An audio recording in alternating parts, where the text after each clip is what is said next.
ನೀವೇನಾದರೂ Bengaluru most famous dessert ಆಗಿರುವ DBCನ crave ಮಾಡ್ತಿದ್ರೆ ಹೆಲ್ತಿಯೆಸ್ಟ್ ಆ್ಯಂಡ್ ಈಸಿಯೆಸ್ಟ್ ರೆಸಿಪಿ ಇಲ್ಲಿದೆ ನೋಡಿ.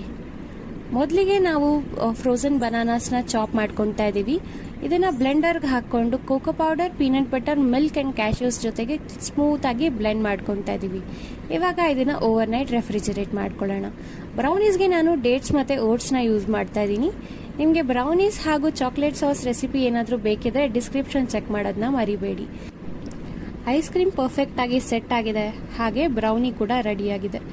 ಇವಾಗ ಒಂದು ಬೌಲಲ್ಲಿ ನಾನು 2 ಸ್ಕೂಪ್ಸ್ ಐಸ್ ಕ್ರೀಮ್ ಆ್ಯಡ್ ಮಾಡ್ತಾ ಇದ್ದೀನಿ, ಹಾಗೆ 2 ಬ್ರೌನೀಸ್ ಪೀಸಸ್ ಕೂಡ ಆ್ಯಡ್ ಮಾಡ್ತಾ ಇದ್ದೀನಿ. ಅದರ ಮೇಲೆ ಇನ್ನೊಂದು ಸ್ಕೂಪ್ ಐಸ್ ಕ್ರೀಮ್ ಆ್ಯಡ್ ಮಾಡಿ ಚೆರೀಸ್ ಆ್ಯಡ್ ಮಾಡ್ತಾ ಇದ್ದೀನಿ. ಇವಾಗ our most favourite part chocolate ಸಾಸ್ನ ಸ್ಪ್ರೆಡ್ ಮಾಡ್ತಾ ಇದ್ದೀನಿ. ಇಲ್ಲಿ ಸ್ವೀಟ್ನೆಸ್ಗೋಸ್ಕರ ಹನಿನ ಆ್ಯಡ್ ಮಾಡ್ಕೊತಾ ಇದ್ದೀನಿ. ನೀವು ಶುಗರ್ ಕೂಡ ಆ್ಯಡ್ ಮಾಡ್ಕೋಬಹುದು. ಸೊ ಫೈನಲಿ ರೋಸ್ಟೆಡ್ ಪೀನಟ್ಸ್ ಹಾಕಿದ್ರೆ DBC ರೆಡಿ. ಟ್ರೈ ಮಾಡಿ, ಟೇಸ್ಟ್ ಹೇಗೆ